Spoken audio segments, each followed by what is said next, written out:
Dean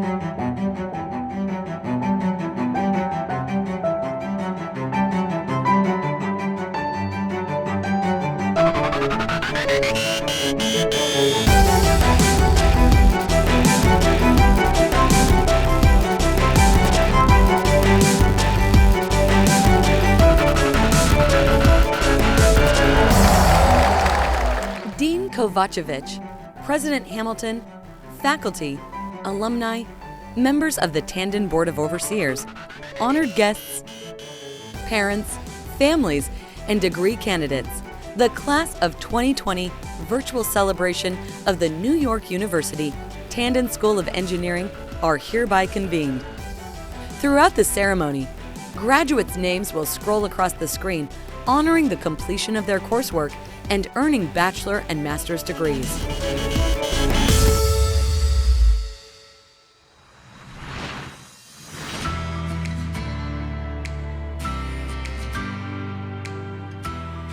Please welcome New York University's President, Andrew Hamilton.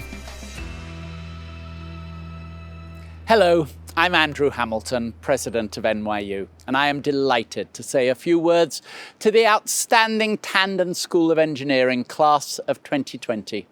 Class of 2020, I know that this is not the way we hope to celebrate this milestone in your lives. But although our format today is virtual, our pride in you could not be more real. The pandemic in no way diminishes your spectacular achievements, including prestigious awards and fellowships at both undergraduate and graduate levels. Each of you has succeeded at a demanding course of study at a school of engineering that continues to skyrocket up the rankings. But even beyond academics, I am deeply proud of the Tandon community. This past semester has been filled with challenges, and you have met them with forbearance and ingenuity. It's been heartwarming to see the many ways Tandon has leapt to aid in the crisis. Whether it's designing improvements to face shields and ventilator systems, winning rapid response grants from the National Science Foundation, or sewing face masks and other supplies.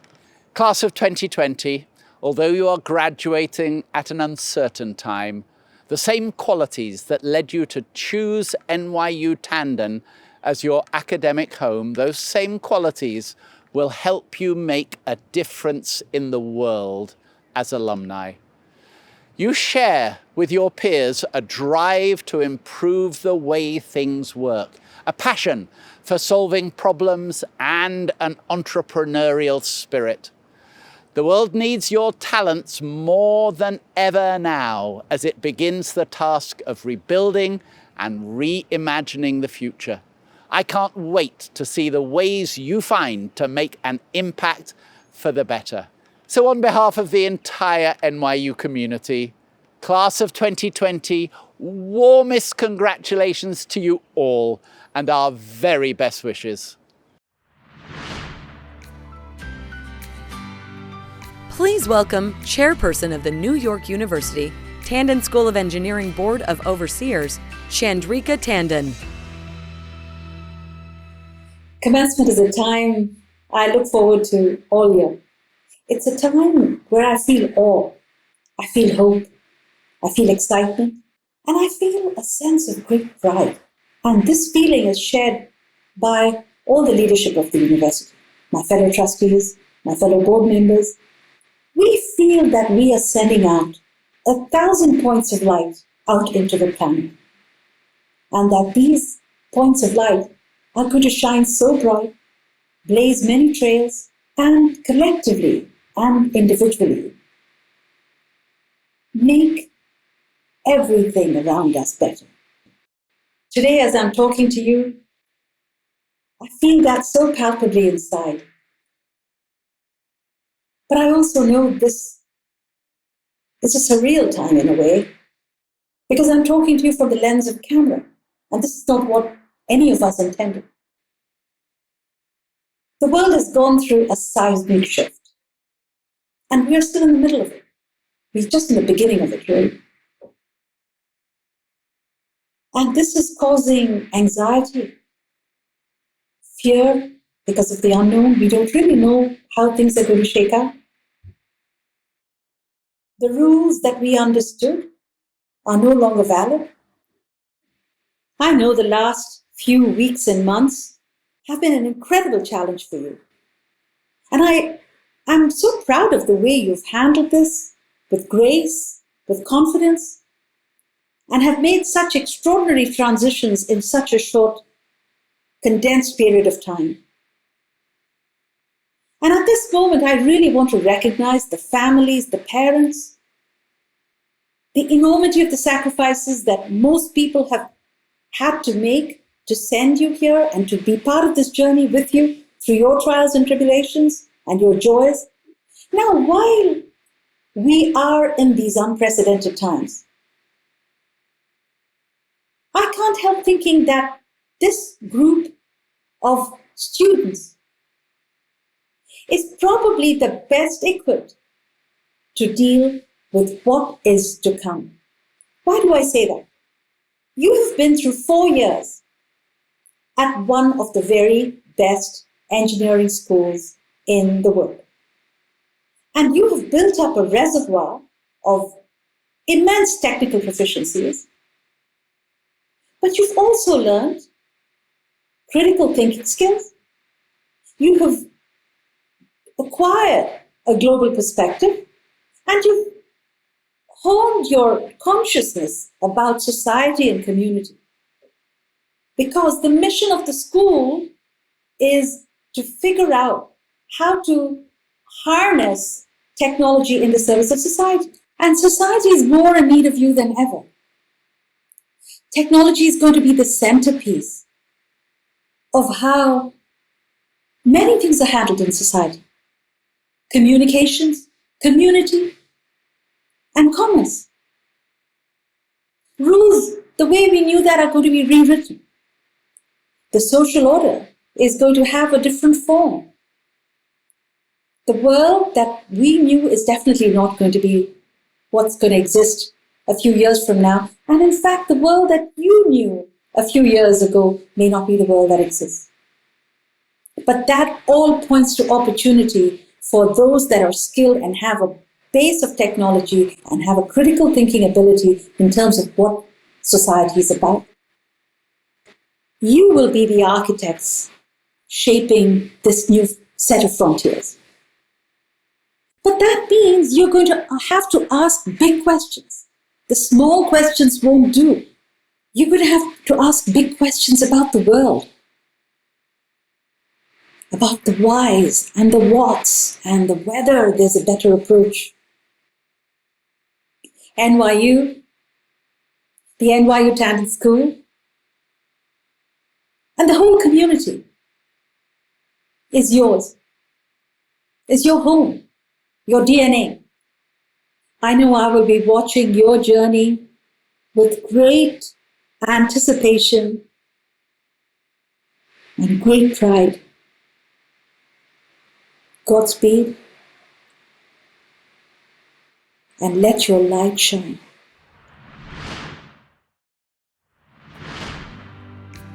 Please welcome New York University Class of 2020 Virtual Celebration Speaker, retired National Oceanic and Atmospheric Administration and National Weather Service meteorologist, Joan Van On, Class of 1976. Good afternoon, everyone, and thank you, Dean Yelena, for inviting me to be a commencement speaker for the NYU Tandon Class of 2020. I am truly honored. Congratulations to the Class of 2020 and to their families and friends. You've all put in a lot of hard work to reach this first step toward fulfilling your career aspirations, and you must be feeling a real sense of pride and satisfaction. I am sorry that because of the pandemic, you're not able to participate in the live commencement ceremony that you had planned on today. I recall my commencement ceremony in 1976 with fond memories, and I hope that you will get the opportunity to have your live ceremony when this pandemic has ended. The pandemic has certainly interrupted all of our lives in many ways. You must be frustrated and disappointed with the uncertainty as to when you will be able to move on with your plans for grad school or for entering the workforce. Unfortunately, there are no guarantees in life. Roadblocks will almost certainly occur at some point in our personal and professional lives. When this happens, what is important is to be able to adapt, to persevere, and to be open to make the necessary changes to continue moving forward. I would like to tell you about some of the roadblocks in my career in meteorology that I had to overcome. I began work in the National Weather Service in the Aviation Weather Branch back in 1980, when there were very few women in operational meteorology. Most of my coworkers were men who got their training in the Air Force or Navy. I was only working for a few months when I was asked to audition for a spot as a backup meteorologist on the AM weather television program, produced by NOAA and Maryland Public Television. When I spoke to my supervisor about the opportunity, he told me to go ahead and audition, but he didn't hold out much hope for me. He thought I was too quiet, I had a New York accent, for example, showers and thunderstorms, and that since most of the viewers were airline pilots or mariners, who at that time were mostly men, they would not be receptive to being briefed by a woman. Well, since presenting weather on TV was a dream of mine, I decided to go forward with the audition despite his discouragement. And to my delight, I was accepted. Initially, viewers did respond with negative comments that echoed those of my supervisor. Although this was disheartening, rather than give up, I learned to soften my New York accent and how to present a professional appearance for TV. But most importantly, I strove to present accurate weather information in a clear and precise manner. In a short time, viewer comments became more favorable, and when a permanent slot opened up, I was offered the job and gladly accepted. I had reached one of my career goals, and I was lucky to hold that position for 11 wonderful years. Then one day the rug was pulled out from under my feet. I received news that Maryland Public TV would no longer support the program, and within 2 weeks, I found myself working behind a desk at National Weather Service headquarters with no real path forward. It was certainly not where I wanted to be, but at least I still had a job in the field I loved. A few months later, I was presented with an opportunity to work as a backup meteorologist for a network TV station in Washington, D.C. In order to accept the position, I had to resign from the National Weather Service. Now, this was a really hard decision to make. I had job security and good retirement benefits with my government job, while a job in the network news industry had no such guarantees. But I decided to take the chance so I could return to what I loved doing. Things went well for a while. I was getting airtime, and I also worked on the content for the station's weather webpage. Then that darn rug was pulled out from under me again. The grant that I was working under was reallocated to another effort, and I was let go. For the first time in my life, I was unemployed. I tried unsuccessfully to get back into the National Weather Service. Jobs were scarce at that time. I spent the next year and a half working part-time as a substitute teacher, which, by the way, is not an easy job.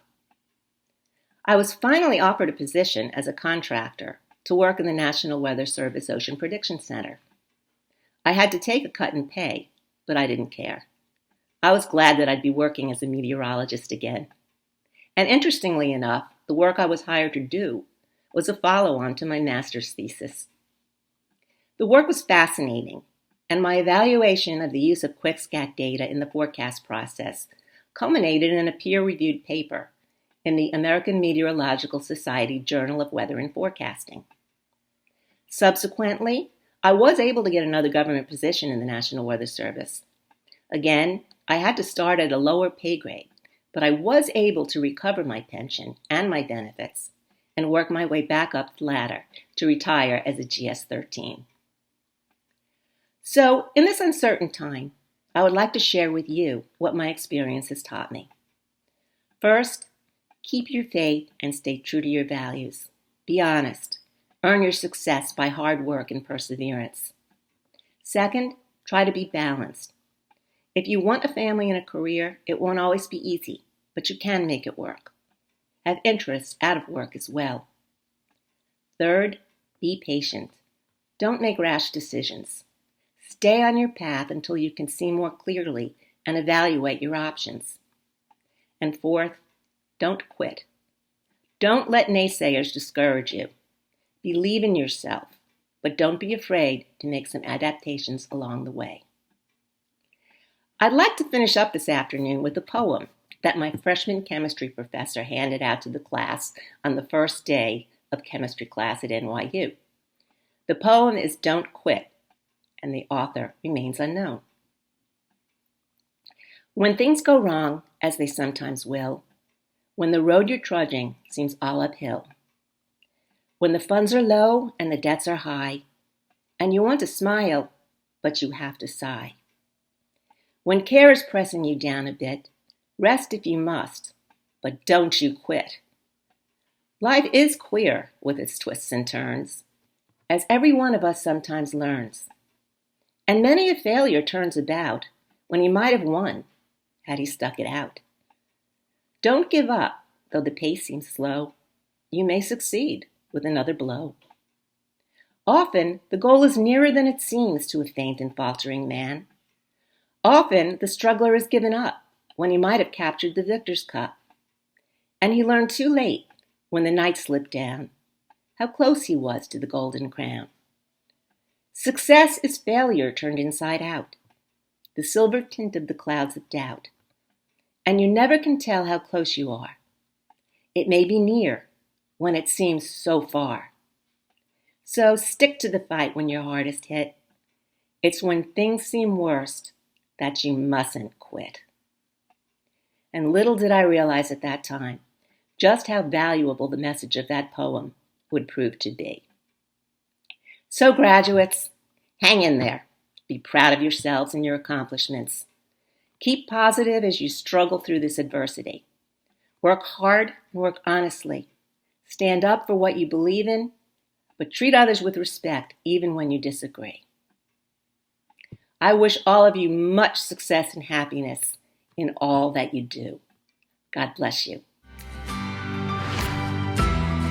Please welcome New York University Tandon School of Engineering, Dean Jelena Kovacevic. Good afternoon, everyone, or morning, or evening, or whatever time of day it is where you are. It is hard not to start by addressing the current times and challenges we are all facing. I guess it is obvious by the medium we are using today.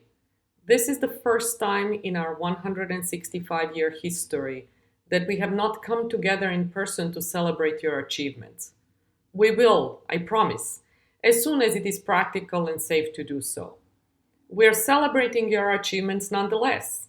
We are here today to mark the end of one journey and beginning of another, to thank those who have supported you throughout it and will be there for you going forward, and to step back and think for a second about something that is bigger than any one of us, a sense of responsibility to something outside ourselves and to those less fortunate than us.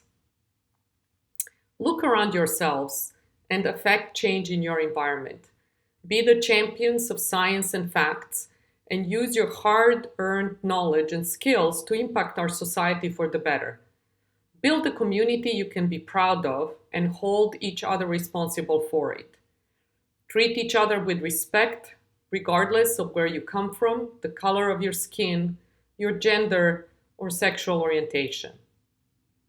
Recognize that we don't live in a vacuum. None of you made it to today by yourself. Look around you, in person or virtually.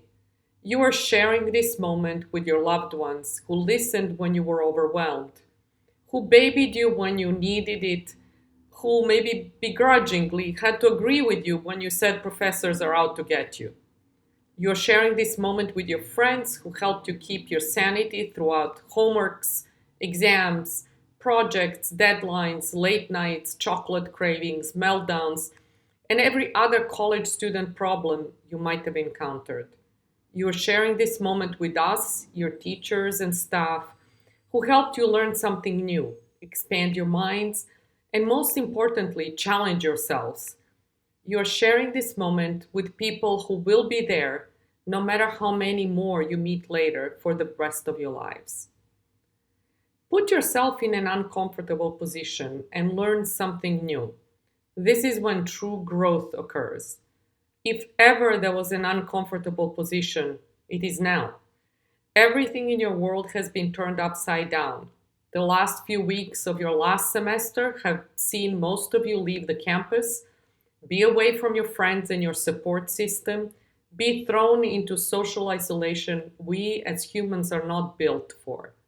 You're not able to travel, socialize, or do many of the things that you love and that keep you going. I know it's been hard, but believe me when I tell you, you will look back on this period and draw strength from it.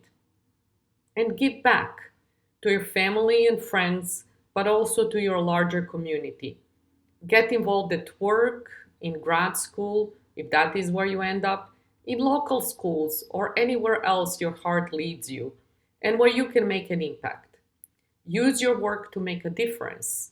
You are the lucky ones. You worked hard and will be able to do what you love and will have choices. Strive to leave a mark on someone or something bigger than yourself.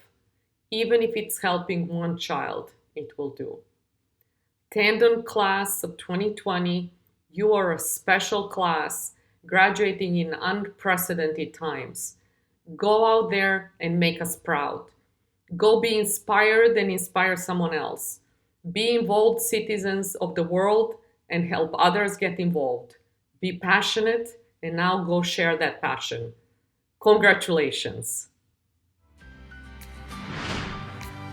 Please welcome NYU Tandon Class of 2020 Valedictorian, Maxwell Rosen. Thank you, Dean Yelena Kovacevic, for allowing me to speak at our online graduation ceremony. I would also like to thank all of my teachers and mentors, especially Professors Porphyry, Folan, and Becker. A shout out to all my friends, classmates, roommates, lab partners, and research colleagues. I have a fantastic group of best friends and family who have been so supportive of me through my undergraduate years, and I couldn't have done it without you. I regret not being able to look at the faces of all my friends and speak to you one last time. But congratulations, NYU Class of 2020, we made it. Many of you know me, but for those of you who don't, my name is Maxwell Rosen. I've studied applied physics here, and I also did research in the Department of Mechanical Engineering. Right now, I'm studying plasma physics and nuclear fusion reactors because I believe it is our responsibility as the designers of the future to make the world a better place. My philosophy is that the purpose of an engineer is to sustain the human race and improve the quality of life for others. I see nuclear fusion as one way to create a sustainable future through clean energy. This is not the only way to achieve these ideals, and others in our class are improving healthcare, cybersecurity, robotics, digital communications, and fields too numerous to mention. At NYU Tandon, we've had fantastic opportunities to investigate these topics and develop our passions. We've studied with incredible professors, and I would like to highlight some of my favorite quotes of theirs. Do it right the first time. Professor Porphyry, very inspirational. I'd say it isn't rocket science, but it really is. Professor McGlynn teaching rocket science. And there's no greater joy in life than computing a good integral. Professor Rothman. I don't totally agree with that, but I get his point. Reflecting on my time at NYU, it has been a transformative experience. From growing up in St. Petersburg, Florida, living in New York City was a massive shift. I've lost friends, I've made friends, I lived in 6 different apartments, and I gained a strong sense of independence because of it. These years have changed me into a knowledgeable learner, ready to apply my teachings. In the fall, I will enroll at UW-Madison for a PhD in nuclear engineering and engineering physics to continue studying nuclear fusion reactors and hopefully help to create a viable pathway to fusion. I hope that you will also aim to improve the lives of others with your unique skills that you've acquired here at NYU. If there is one thing I want you to take away from my speech, it's that engineering is about helping people through technology. It's easy to lose track of this goal through technical coursework, but remember that we should always be helping others. Once again, congratulations, classmates. We made it. Now introducing the 2020 recipients of NYU Tandon Doctoral Degrees.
This concludes the Class of 2020 virtual celebration for the NYU Tandon School of Engineering. Congratulations, Class of 2020. Please make your vision a reality in your future.